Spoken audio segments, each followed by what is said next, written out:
Ẹ káàárọ̀ ẹ káàsán ẹ kú ìyálẹ̀ta. Mo kí gbogbo ọmọ Yorùbá káàkiri gbogbo àgbáńlá ayé o. Gbogbo ọmọ Yorùbá tí ń bẹ ń gbèrè òkun mo kí yín. Ọmọ Yorùbá tí ń bẹ ń gbèrè ọ̀sà mo kí yín. Èmi náà ni Lukman ọmọ Ayédáre, bàbá ọgbọ́n ọmọ ọ̀dọ̀ àgbà. Ó ti lé ní ọdún 5 sẹ́yìn tá a ti ṣe live program báyìí. Gbogbo àwọn èyí tẹ̀ ń wò tẹ́lẹ̀ bóyá tẹ̀ ń wò ta póòstì, àwọn èyí tó ti wà lórí bóyá lórí Facebook láti ọ̀pọ̀lọpọ̀ ọdún sẹ́yìn mo ní mo download síbẹ̀.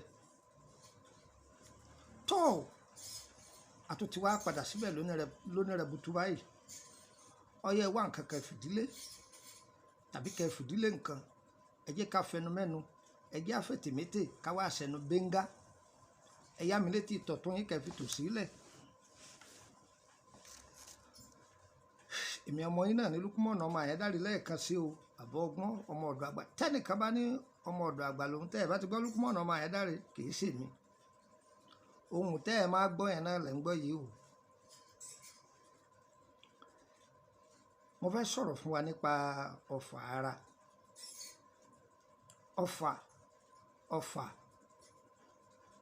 Ẹ̀yin náà ti gbọ́ láìmọye ọ̀nà. Ẹ ti gbọ́ kódà ń bí ayé burú dé wọn a máa ta ọfà lu iṣẹ́ ẹni tí gbogbo nǹkan yìí ó sì dàrú.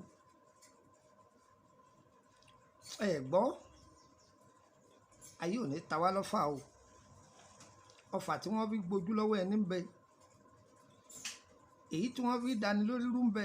Gbogbo èyíkéyìí ọfà tọmọ aráyé máa ta kò ní bà yín, kò ní bà yín, kò ní bàdílé yín, kò ní bàdílé mi. Ẹ jẹ́ n kọ́ yín léwé kékeré kan. Mọ ìtúbọ̀n gàrí èbó. Àwọn bàbá wa ọdẹ wọn ìfẹ́ pè ní ẹ̀túbọ̀n, wọn ní gàrí èbó. Gàrí èbó ni wọ́n pè. Ẹ̀túbọ̀n yìí wá pín sóríṣi méjì. Wọ́n ń pè kan ní kẹlú, wọ́n ń pè kan ní gàrí èbó. Ṣẹ́rí kẹlú yìí òun làwọn bàbá wa máa ṣe bóyá tí wọ́n bá ó ní àwọn ètò ogi tí wọ́n ó sun, wọ́n wá fi gàrí èbó yóò ní ìmí òrùn nú ọ̀sán níbi wọ́n ti ṣe. Ẹ̀tù èbó yìí àbí ẹ̀tù Yorùbá yìí kò lágbára tó ti tèbó.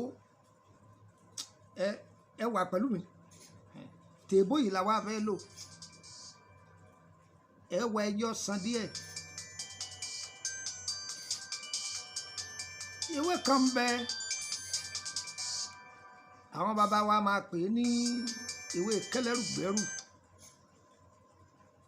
Ewé kẹlẹ́rùgbẹ́rù ọ̀pọ̀lọpọ̀ máa ń dáko ewé fáwọn èèyàn lórí social media. Wọn ọ̀dá ewé tí wọ́n ń wí gan wọn ọ̀dá mọ̀. Bẹ́ẹ̀ni ibi tí wọ́n ti ń pè lẹ́nu gan lẹ́tì mọ̀ pé eléyìí ọ̀dẹ̀ ewé mọ́. Ewé rere. Wọ́n gbọ́ tẹ́nìkan lọ dáko ewé rere tí ń pè ewé rere. Ewé rere ń bẹ lọ́tọ̀. Ewé rere ọ̀tọ̀ sí ni. Ọ̀tọ̀ sí léwé rere, ọ̀tọ̀ ni rere, kò papọ̀ mọ́ra wọn. Torí àlàbùsọ ẹ pé tó o bá fẹ́ kọ́ oògùn, o kọ ewé lọ́tọ̀. Ọ̀tọ̀ ni oògùn a ò jò pọ̀, a ò gùn pọ̀, a ò lọ́ pọ̀, a ò sá pọ̀. Rárá. Wọ́n tó o bá jókòó táwọn àgbàlagbà ó níjọ́ wọn máa mú yín jáde, wọ́n mú wọgbó lọ. Ewé kìnínní, ewé kìnínní. Ẹ lè rí gbogbo ẹ̀ tán ṣùgbọ́n wọn ọba tí ọba kọjá ń bẹ̀ náà ara ẹni. Wọ́n máa kọ lóríṣiríṣi gbà egbò kìnínní o, ewé bá a ṣe pè ní, bá a ṣe pè ní. Ẹ gbádùn mi. Ṣẹ́rí rere yìí ó ní akọ lábo. Ẹ gbìyànjú kẹ wá ṣe ẹwẹ̀gbẹ́ mi bí. Ṣe ti rí ewé rere ìtànà rẹ̀ ẹ rí òun lè wé tẹ rí lókè òun. Ẹ wá ṣe mọ̀ kó ní èso tí máa so, èso erí rẹ̀ lẹ́wàá o. Ẹ wá èso rere akọ, èso rere abo. Ẹ sá tí ọgbẹ. Àwọn èèyàn mi nílùú Pòbẹ́ ní Ọ̀họ̀rí lọ́hùn, wọ́n a máa pè é ní ẹ̀wà ògìdán. Ẹ gbádùn mi.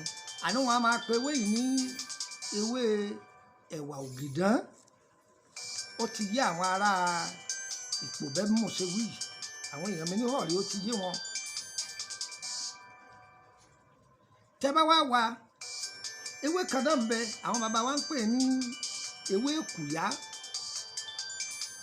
Òun náà ní èso tiẹ̀ náà já sa yọ̀gbẹ. Tí ẹ bá ti wá já èso mẹ́tẹ̀ẹ̀ta tó ti gbẹ, ẹ lọ̀.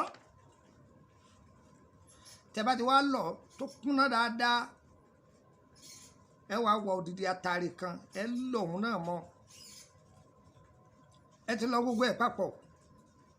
Ó yẹ ẹ dà sí ọ̀nà méjì lẹ dà sí. Ẹ dà ìdá kan sínú ọsàn wẹ́wẹ́, ẹ dà ìdá kan sínú àdíẹ̀ yẹn. Ẹ ń béèrè lọ́wọ́ mi púpọ̀ lẹ́ẹ̀ tí máa lò. Ẹ̀kọ́ gbóná là máa fi mu.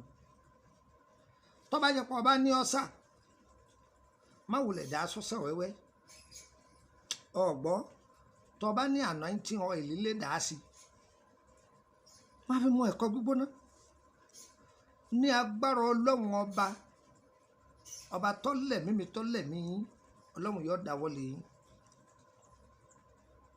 Ọlọ́run lọ́ba alágbára o, òun lọ́ba alámọ̀tán o. Ṣùgbọ́n wà nínú àwọn táwọn àgbàlagbà tí wọ́n ti fi ṣèwòsàn. Kò ṣeé gbé lọ́run, àìjúbà fògùn sínú kú. Òun ni wọ́n lé wa lọ́wọ́ káwa náà fi ṣèyọ̀ǹda fọ́mọ ẹ̀dẹ́ ènìyàn. Àìbá wa mọ̀ ó ké wọ́n ní ọtán lẹ́nu ó kù ní kú. Ẹ máa bá mi ká lọ. Nọ́mbà wo lẹ lè fi darapọ̀ mọ́ wa lórí ètò? Mo ní WhatsApp group o tó sì pọ̀ rẹpẹtẹ. Ìkan bẹ à ń pè ní private group, àwọn kan bẹ public. Private ẹyọ kan ní, gbogbo àwọn yòókù public ni. Gbogbo group mi jẹ́ 23 mẹ́tàléníogún. Ẹ ń bèrè kò sí pọ̀ èrò lọ́pọ̀, èmi kọ́ èrò ní. Ìfisẹ́ yìí lẹ̀ torí kò lè wá bá mi o, tàbí torí kò lè máa pe nọ́mbà mi o. Fún ìwòsàn ló wà fún. Tó bá wá dọ́dọ̀ rẹ, má dàá dúró, ìwọ náà máa pín. Àwọn èèyàn ní ìdí ẹ̀, ẹ má jẹ́ wọn fowó ṣòfò mọ́, ẹ máa pín kọ́ kárí wọn. Sórí nọ́mbà Nàìjíríà mi tó bá pè tí ò lọ, sí lórílẹ̀-èdè Nàìjíríà ni. Pè mí lórí WhatsApp Nàìjíríà, ọ̀rọ̀ sọ. Yín sì fún ọ ní nọ́mbà orílẹ̀-èdè Benin kan. Ọya mú gègé rẹ̀ kọ́kọ́ +23480 3298 3298. Ọ̀gbọ́n dáadáa +23480 3298 3298. Gbà kan sí ọmọ ọ̀dọ̀ +23481 33 155 111. Ọ̀gbọ́n dáadáa +23481 33 155 111. Nọ́mbà méjèèjì mú ọ̀dọ̀ lè fún ọ lùkà sí. Sórí kan tí ń fún ọ sí yìí yóò jẹ́ nọ́mbà orílẹ̀-èdè Benin. Nọ́mbà orílẹ̀-èdè Benin tí mo fẹ́ fún ọ yìí +229 54 65 1928 +229 54 65 1928. Àdúrà gbogbo wọ́n gbà o, yẹ́yẹ́ wá kò ní yẹ̀ lẹ́ o, ire o, ire kàbìtì.